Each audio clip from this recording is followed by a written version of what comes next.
Hello student, my self JDS और मैं reliable physics department की तरफ से आज 24 जनवरी 2024 को जो JEE मेंस सेकंड शिफ्ट का पेपर हुआ है उसके क्वेश्चन आपके सामने लेके आया हूँ।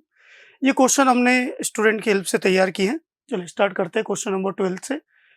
आसान सा क्वेश्चन है। अगर हम प्रीवियस ईयर के क्वेश्चन पेपर उठा के देखेंगे तो इस टाइप का क्वेश्चन पहले भी आ चुका है।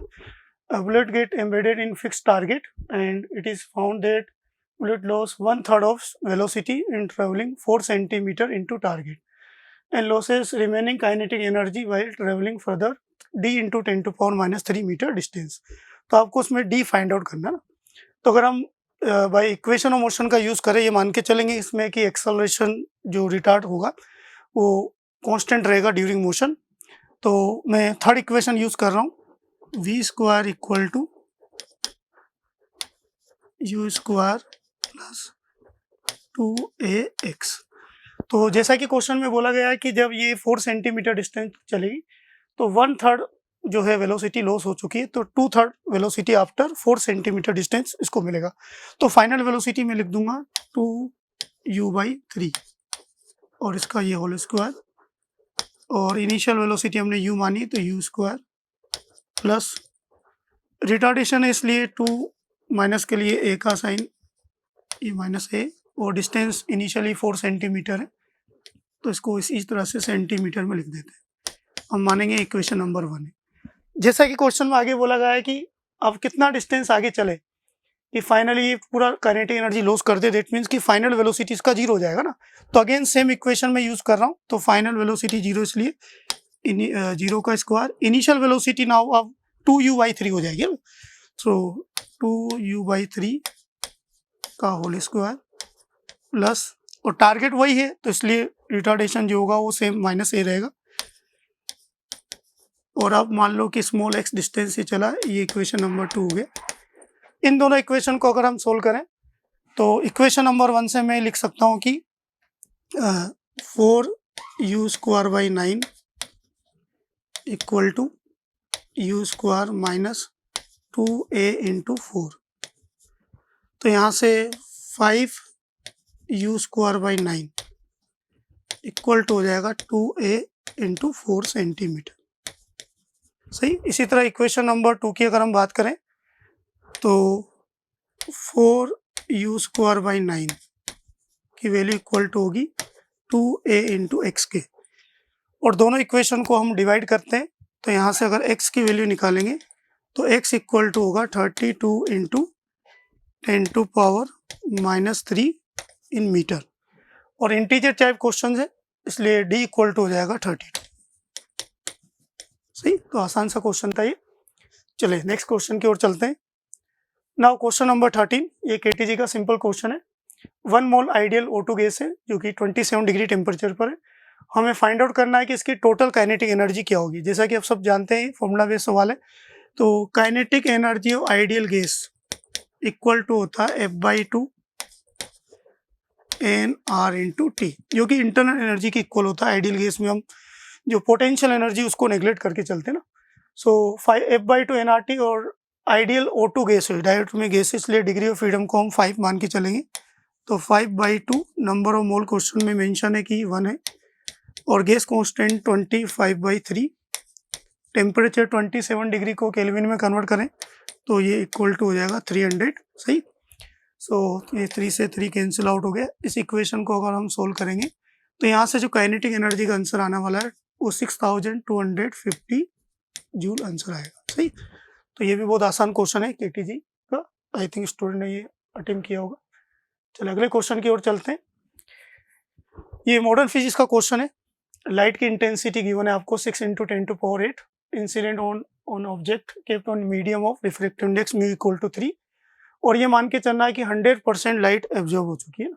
तो रेडिएशन प्रेशर फाइंड आउट करना है ना। तो अगर हम पहले फॉर्मूला तैयार करते हैं, मान लो ये सरफेस है और ऐसा मानना पड़ेगा इस पर कि लाइट नॉर्मली इंसिडेंस हो रही, तो लाइट जब गिरेगी तो अगर हम एक फोटोन की बात करें तो इनिशियल मोमेंटम जो होगा फोटोन का, जैसे कि फॉर्मूला जानते हैं h/λ होगा, और 100% लाइट एब्जॉर्ब हो चुकी है इसलिए फाइनल मोमेंटम जो होगा आफ्टर इंसिडेंट वो इक्वल टू 0 हो जाएगा। सही। So change in momentum of 1 photon equal to हो जाएगा h बाई लेमडा। पर यहाँ पर एक फोटोन नहीं गिर रहा, बहुत सारे फोटोन गिर रहे हैं, इसलिए अगर हम नंबर ऑफ फोटोन्स की बात करें, n इक्वल टू होता है intensity into area of surface into time divide by E, where E है energy of one photon.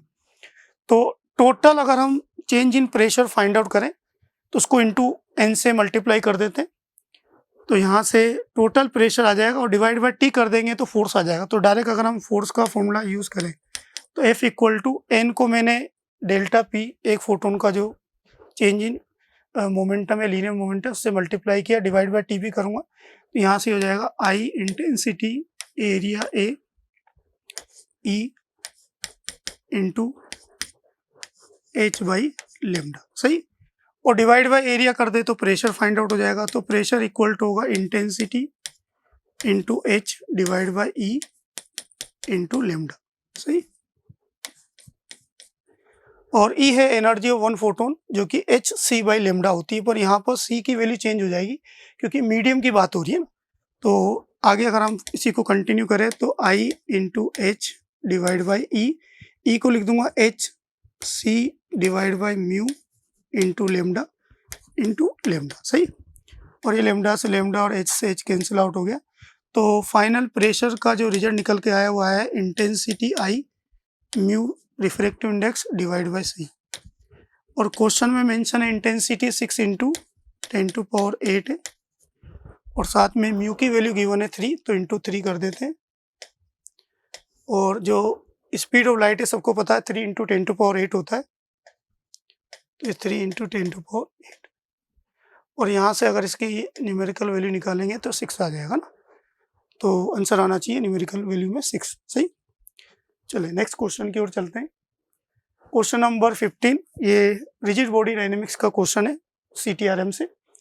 Ring and solid sphere of same mass radius R release from same point of incline plane, find the ratio of their kinetic energy when they reach the bottom without slipping. यानी जब वो bottom पर पहुंचेंगे ना, तो ये incline plane है और यहाँ से रिंग को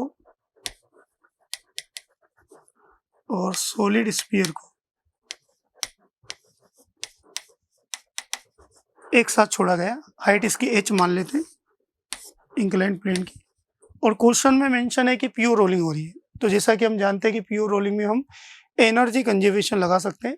तो जब रिंग बॉटम पर पहुंचेगी तो उसकी काइनेटिक एनर्जी R लिख देता हूँ, और जब सॉलिड स्फीयर बॉटम पर पहुंचेगा तो उसकी kinetic energy total kinetic energy S लिख देता हूँ, सही।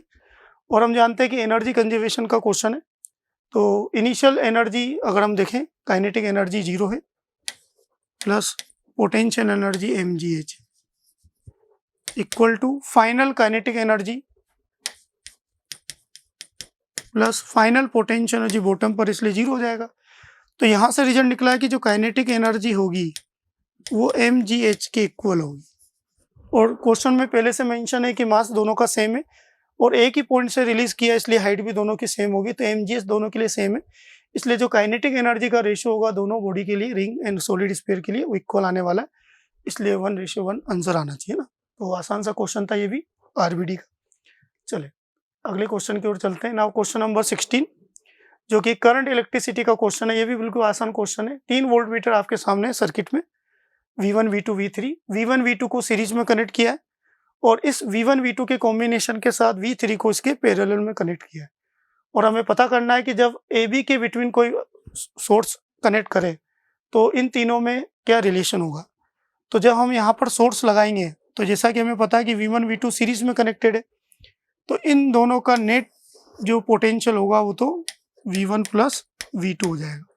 और ये V1 प्लस V2 इस V3 के साथ पैरेलल में कनेक्टेड है और पैरेलल कॉम्बिनेशन में एज वी नो दैट की पोटेंशियल दोनों का सेम होता है, इसलिए V1 प्लस V2 की वैल्यू इक्वल टू आ जानी चाहिए किसके, V3 के। तो ये आंसर आना चाहिए जो कि ऑप्शन नंबर 3 में आपको गिवन है। तो ये कुछ आसान क्वेश्चन थे।